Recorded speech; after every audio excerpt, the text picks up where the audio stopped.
last speaker for this afternoon is Bruce Mackenzie, who is an NSS director active in the NSS Boston chapter, senior associate of the Space Studies Institute, and a member of the AIAA New England Council. Bruce just became the acting executive director of the Mars Society. So if you're thinking that there's a conflict between the Earth and the Mars, okay, sure. Yeah. Can you reach over here? Anyway, there's good use for Mars if you want to go there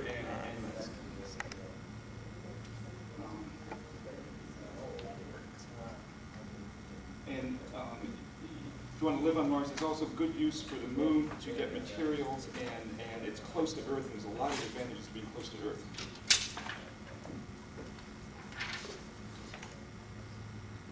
So what I'll be talking about is using small rovers on the Moon to pick up dirt, get it off the Moon using rotating tethers, maybe 5-kilometer long tethers.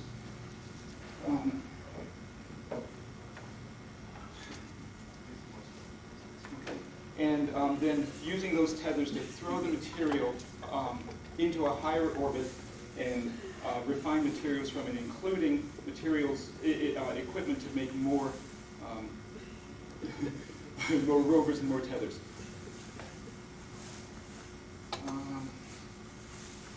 Let me try doing this left-handed.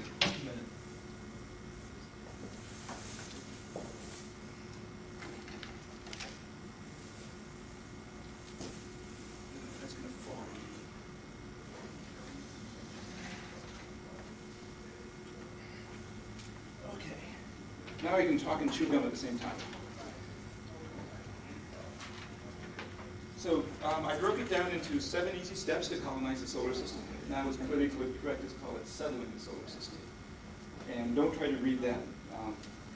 That goes through pretty fast. And one of the key components is reusable tethers that are in orbit and spinning. And this is the real material. This is Spectra 1000. This is a braided weave. It's fairly immune to micrometeorites. It's kind of a loose woven, it's sort of woven like a cylinder. Shoelaces are often done this way, and there's a yarn inside that makes it expand a little bit. Turns out the micrometeorites go right through it. They puncture a couple strands as they go in on one side, puncture a couple strands on the other side as they come out. But they don't, it doesn't break the whole thing. So my scheme is to do things where they are cheapest and best done. You get material from the Moon, you refine it into, you get raw material from the Moon, you refine it into useful materials somewhere away from the Earth where you have 24 hours of sunlight. And you might do some of the manufacturing down in low Earth orbit, where it's, at least the initial manufacturing, where it's easier to get people back and forth, launch costs is easier to bring the equipment up, and you get some radiation shielding. And what you want is really low-cost transport between them.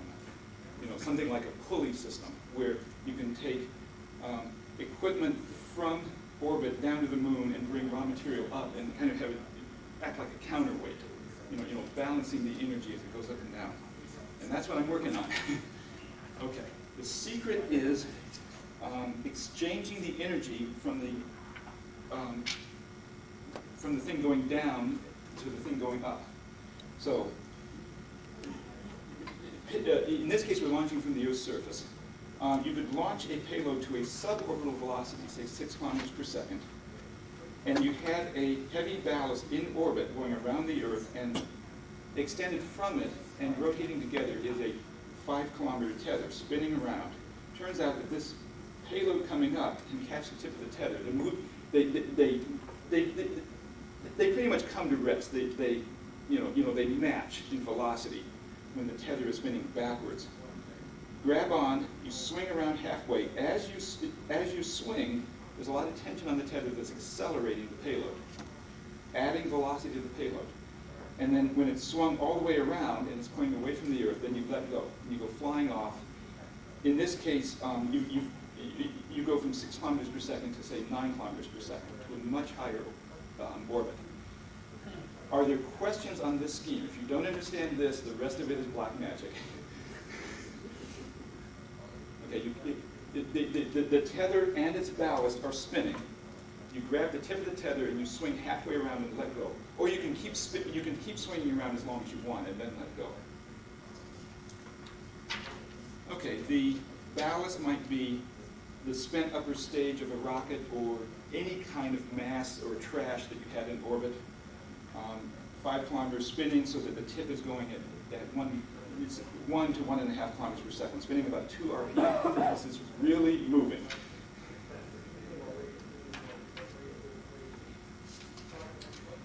By the way, we have tethers in orbit right now. There's been one up there for about 2 years. It's not widely known because it wasn't launched from the space shuttle and therefore it didn't get press coverage. So anyway, how do I pay for this scheme where I have stuff on the moon and stuff on, you know, and refineries in orbit? This just says, you know, how do you pay for it? Would someone tell me when I have about 10 minutes left? Okay, first by launching commercial satellite, replacing the 3rd stage in a commercial launching a commercial communication satellite. Going to put a tether in low Earth orbit and charge money for sending the payload up to a high useful orbit for something like teledesic.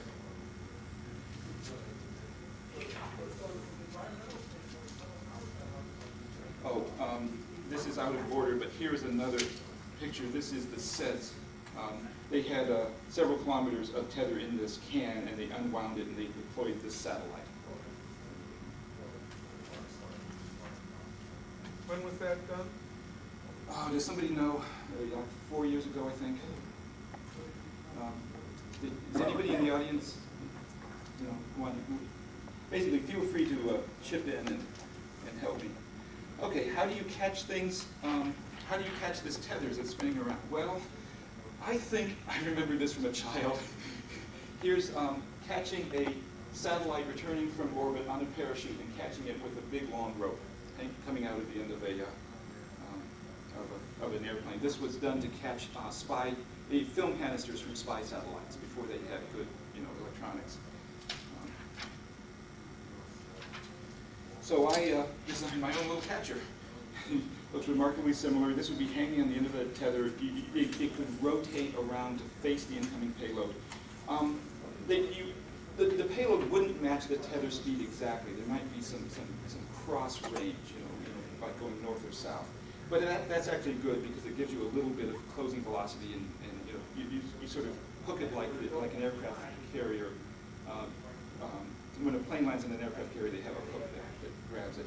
So it might actually be helpful to be going about the speed of a car as you close in. Okay, can we do the navigation to actually hit it? I think so. This is an actual photograph of what looks like a tether and a catcher and a satellite coming in and firing its little thrusters to hit it, and it did indeed hit it. It turns out this wasn't a tether. This is a test warhead coming in, not a real warhead, but they were trying to intercept a warhead, and they successfully did it. 1994.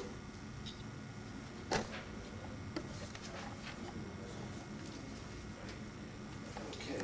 By the way, if the tether ever does break, in many cases you come back several orbits later and can try again.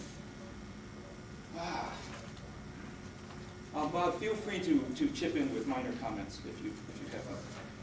I will throw up one slide that Robert Ford would be pleased to see, which is to say that there are plans to have cross-linked tethers where you can extend the lifetime out to, what, 90 years? Yeah, or a couple of centuries if you want. Okay. So I'm not too concerned about debris. I'm going to pull the tether in and coil it up if you're not going to use it for a while. By rotating, it's much shorter than the hanging tethers you've heard of. You could replace broken strands when you pull it in. And in the interest of time, I'm sorry, but keep going. Yeah, but I got an hour's worth of material. Okay. No pressure. Oh, another advantage of having a rotating tether is you keep tension on it. some of the reasons that NASA had so much trouble and was so worried about their TSS-1 experiment is they were pulling it in, and they didn't want to pull so fast that they hit the shuttle with the payload on the end. But if you're always rotating, then you always have tension. So if things go wrong, you know, it doesn't come at you. It just stays out in the end, or if worse comes to worse, it breaks and flies away. So by trying to use a hanging tether, it's like trying to learn to ride a bicycle without moving. I don't want to dare pedal the bicycle until I can learn to balance on it. That's another way to do it. Okay, so going to so after this phase one, where you start getting a little bit of income from launching commercial satellites, you might want to do something a little beyond low Earth orbit. You can have a second tether. So you have first one tether that catches the suborbital payloads and then throws them into a higher orbit. Then you have a second tether in a highly elliptical orbit, which can then catch the payload again, and I'm sorry, we're orbiting the other way, and then swing halfway around and throw to an even higher orbit.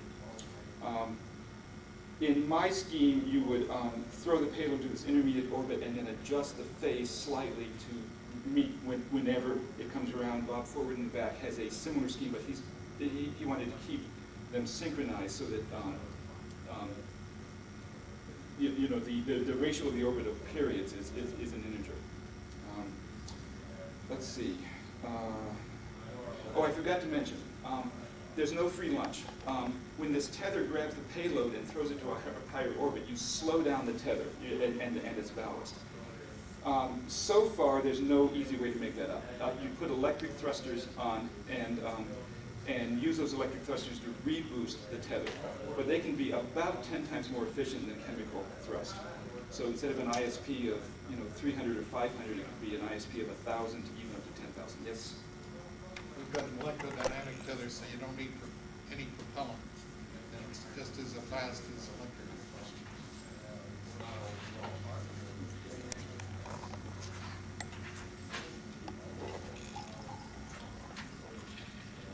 By the way, I did not come up with this on my own. A lot of people have looked at it. Danny Eder in '87 proposed a tether around the Earth that would then throw all the way to the moon. And by really skimping on the safety margins, he thought he could get it down to, I think, 12 times, where the tether's 12 times more massive than the payload. I'm going to show my one equation. It is a nasty equation. It is worse than the rocket equation. The mass of the tether to throw a given payload goes up by the velocity times e raised to the velocity squared. So you really don't want to throw it very fast. And this is a chart of how massive the tether is by how fast it throws, and this is a log scale. So if you want to throw it 2 or 3 kilometers per second with existing materials and a safety factor of 3, you're up at 20 to 100 times the mass of the payload. This would be really good someday in the future when you have a good infrastructure in place, but it's hard to pay for it for the first few flights. So I kept my velocities down to 1.5 kilometers per second. So it's about twice as massive as the payload, but it's reusable. You mean the mass of the tether or the ballast? The ballast needs to be much heavier, depending on how often you reboost it.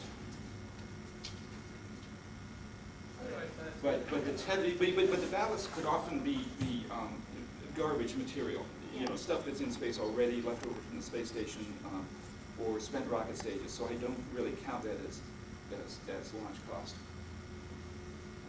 3 tethers will get you to the moon. You saw the first 2 already, and then another tether in orbit around the moon. When I drew these slides, I was assuming everything would be in an equatorial orbit, especially this elliptical tether around the Earth, but also the lunar tether. And I need to revise this so that if you want to go to a polar orbit and have a polar base on the moon.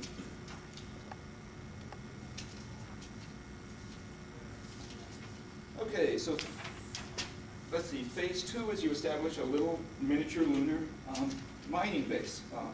Have rovers run around the moon. No astronauts, just rovers.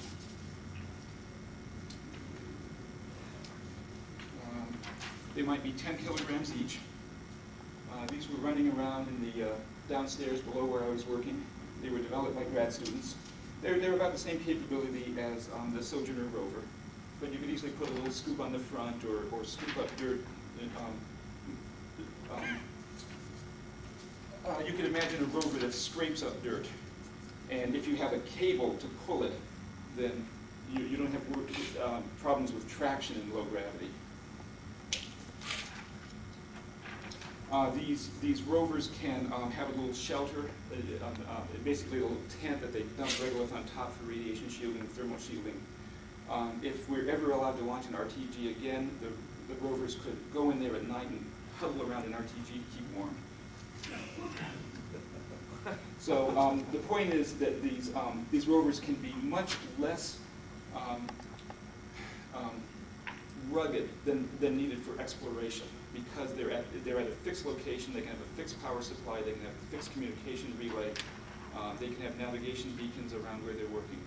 Much easier than making an exploratory rover. They don't have to stand the nighttime temperature. Okay, I tried to come up with cost and mass estimates. And these are very rough estimates. I would really appreciate help if anybody knows people at Johnson that would like to enjoy working on this in their spare time. But I was assuming you send half a dozen to 5 or so 10-kilogram rovers, some stationary power, a shelter, maybe 300 kilograms on the surface. I mean, we're talking about a tiny, tiny infrastructure compared to what you need to support astronauts. And this is what we would bootstrap space development with, is several hundred kilograms on the lunar surface. The tethers are very heavy, but we hope to pay for them by launching commercial satellites. And now comes the fun part, when you start getting dirt back from the moon. Having regular flights, bringing dirt back. Initially, you sell it for souvenirs. I'm serious. I think there'd be a big market in selling, the first lunar dirt that's in private hands, at least, unless you're an astronaut. The equivalent of beaver hats from.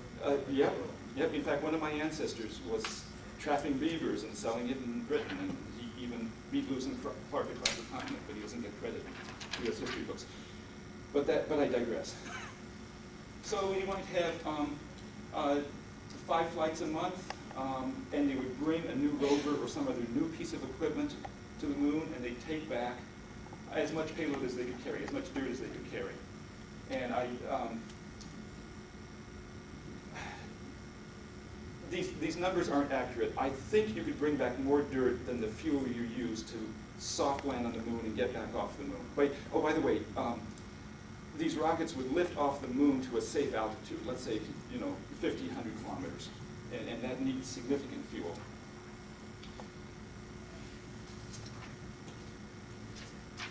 So here's my professionally done slide, what it looks like. We are now, every week we land a rover and we bring dirt back, sell it for souvenirs. When we saturate the souvenir market, then we start selling to scientists. And when we saturate that, we then start testing how to refine the material into something useful like aluminum fiberglass, and meanwhile we're building up more and more equipment on the surface, and eventually you upgrade the system with larger payloads. How are we doing on time?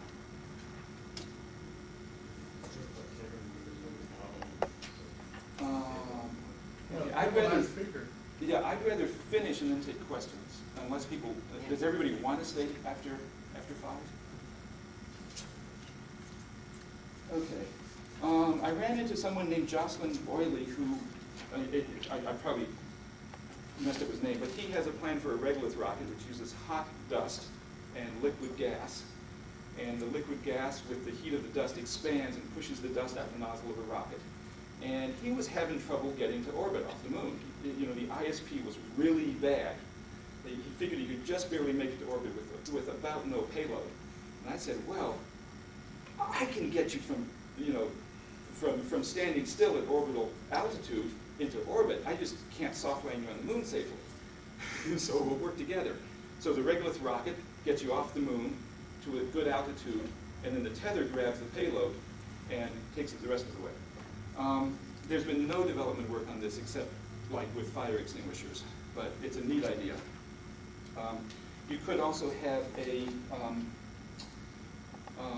The other means of getting off the surface, chemical fuel, a mass driver on the moon. Since I was heavily involved in thinking about tethers, I took Joe Carroll's idea of having a thing, you know, like a carousel on a mountain on the moon that spins around and you extend a tether out. So now you're like David on the moon. You're swinging your sling around horizontally and you let it go and it goes flying off into orbit. You could do that. Somebody needs to develop that more.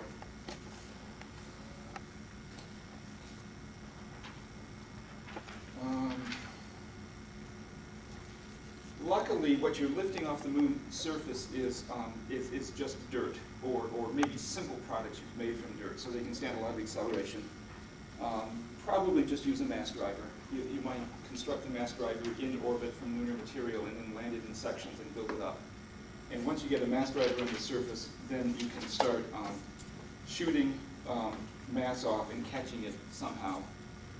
I worked at Draper Lab, and they have a guidance system that you can shoot out of a gun. They are working on a GPS receiver and an inertial navigation system that they can actually shoot out of. They can bolt it onto the front of an artillery shell and shoot it out of a 5-inch gun. They replaces the standard NATO 5-inch fuse. And so we have guidance systems that can stand 18,000 Gs. The acceleration on mass driver is only 1,800 Gs. And they figure they can hit a target within about the accuracy of a GPS receiver. The guidance system survived. Yes. I don't know that they've actually hit targets with it, but yeah. And Draper's not the only one working on it. A little panel of silicon etched in this above this integrated circuit that vibrates back and forth. And as the thing, I guess as the thing rotates this way, the capacitance between this plate and the substrate under it changes. These are combs. They're like interlocking fingers, like that. And as it vibrates like this, they can use electrostatic charge to keep it moving and to sense its motion. And these gyros can stand 18,000 Gs. They also have gyros that can measure 18,000 Gs, but you know they're different gyros. You either make them for measuring that or surviving. And here's the size of them. There's one compared to a dime.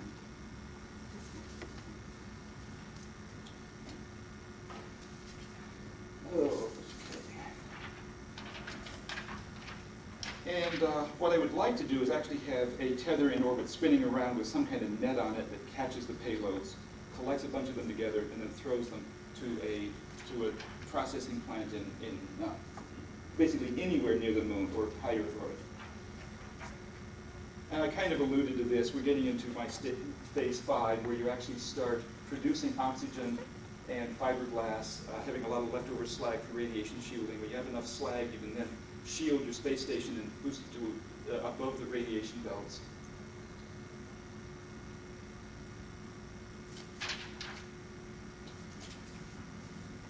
And phase 6, I don't have a lot of pictures, but you basically build up more and more equipment, as much as possible, made from lunar materials.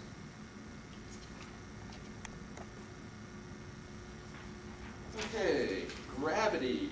If you actually have people in space, it's nice if their bones don't decay, at least until we get to the point of permanent settlement.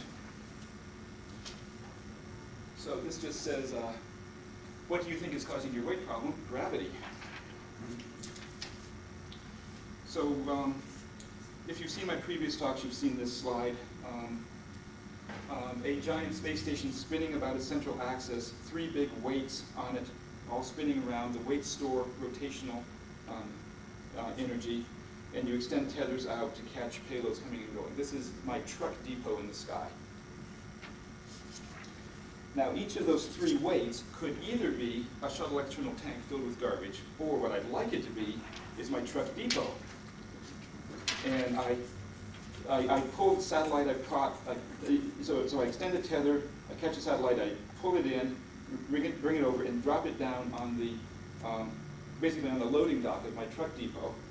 I transfer some of the cargo, the people go inside for their cup of coffee. you might size this for 5,000-pound payloads, so that's 50% heavier than a Gemini craft. The initial small version would just be for cargo only, and here's the sizes of it. How many have seen this talk or a version of this talk before? Am I boring people? Only one, I'm sorry. So the small one that only transfers unmanned craft, your tether would go out, say, 5 kilometers. The payload would experience about 19 or 20 Gs. You could have these habitats at Mars, simulated Mars gravity and simulated lunar gravity, and just 1.75 RPM.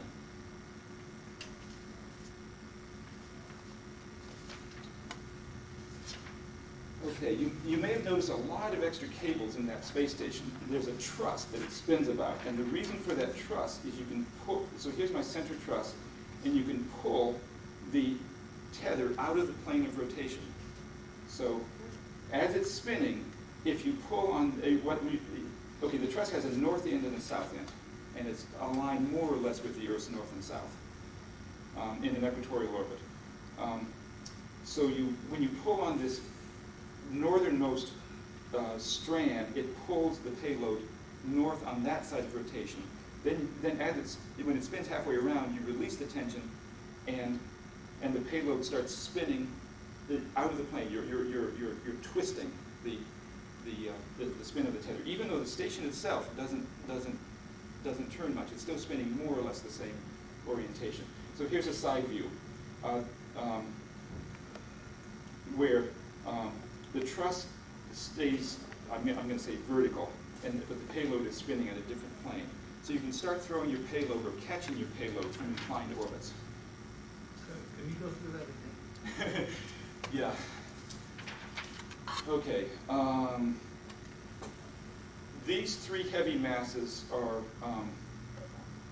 part of the station. You've got the truss, and this whole thing is spinning, and it stays in that orientation. Yeah. Then you pull on this cable, and this joint plus the tether that's attached to it is pulled upward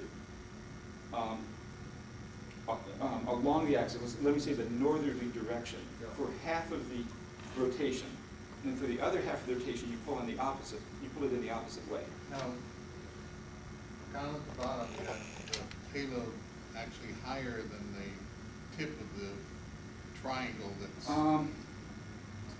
Yeah, I don't think there's a distinct limit as to how far you can go. My question is yes, you will change assuming the central truss stays vertical, and you pull on the northern tether to raise the contact point so that you change the triangle, will the payload go out like you have it, or will it go out at right angles to the central spin axis? I think if you work on it over a long period of time and keep pulling it in sync with the rotation.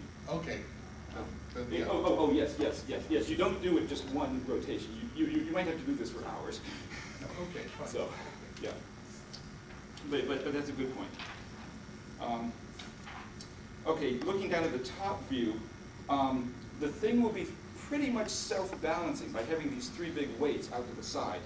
So as you extend the tether with its payload, the center of gravity is kind of changed, but then these 2 ballast would swing away from the payload, but naturally. And then when you release the payload, they would swing back. They'd actually tend to swing back fairly suddenly. You have to dampen the oscillation. We really need a computer simulation of that.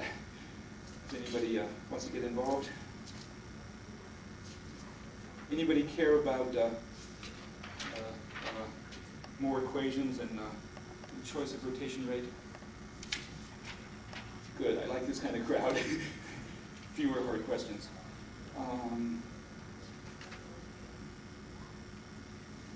Okay, to actually, a lot of us aren't interested in just sending dirt back and forth. We want to go in space ourselves. What would it take to actually, have my little Gemini craft with extra food and actually, drive up to this tether and catch it and spend the night at the hotel and then fly on? Well, it has to rotate a lot slower so that the g-forces as you catch the tether are lower. So here's a variation where I extend the tether about 40 kilometers and the passengers experience less than 3 Gs. They're pulled in, and these habitats are at Mars normal gravity. The habitats would have to be, well, for Mars normal gravity, they would be 5 kilometers out. Now, you say, this is really big. But remember, this is not the first structure we're building. This is a later generation. And also, you know, it's not that big compared to a suspension bridge or the electrical power distribution in your city. This is basically 4 components with a bunch of cables. About 3 Gs for how long? I don't have that off the tip of my head. I think it took like 10 or 15 minutes if you wanted to be pulled in. But the g-force decreases as you're pulled in. Now, if you just want to ride it halfway around and then let go and go flying off to a higher orbit, you're spinning at 1/4 of an RPM. So it's 4 minutes to go all the way around. So you could ride halfway around in 2 minutes, let go, and go flying off to another orbit. I was about to say that 3 Gs is pretty healthy, but for 10 minutes, 3 Yeah. Gs is... Yeah. Well, the Earth takes a lot of energy or velocity to get out of the Earth's gravity well, but then the moon is kind of sitting up at a plateau. But if you can get out to the asteroids, a lot of the asteroids are pretty much the same energy. It doesn't take a lot of velocity to throw a payload from one asteroid and have it eventually go to another asteroid. So transportation costs out among the asteroid belts would be pretty low, at least for payloads, for unmanned craft, where you can wait a long time. So you could have quite a viable economy out among the asteroid belts with low transportation costs. And that's where I think the future of humanity is going to be. Jerry O'Neill or somebody around him figured that you could support about 3,000 times the Earth's inhabitants out using the asteroid material. That is, you can make enough space settlements to equal 3,000 times the Earth's land area and use solar energy. So here's phase 7. You have a bunch of tethers around the Earth, around the moon, around Mars, at asteroids, and they are throwing payloads back and forth the same way we send semi-trailers of materials up and down the interstate highway. And a few of those payloads will be something like a prefab house or a mobile home, as long as you keep it, and they'd be just like semi-trailers have a maximum size and a maximum weight on the highway. There'd be a maximum weight on these tethers. There'd be a whole network of tethers, and there'd be some maximum weight, maybe 10 tons. And as long as your payload is under 10 tons and you're not in a hurry, transportation cost is cheap. So as an exercise for the reader, try to construct a space settlement for 10,000 people where no component weighs more than 10 tons. And I'm basically reaching the end. The conclusion is I'm gonna crawl up on the beach and evolve. Can I bring you anything? And in order to crawl up on the beach and evolve, this is about my 3rd step. And we can do it without using a lot of fuel to move payloads back and forth. So, thank you very much. I hope you enjoy the rest of the conference.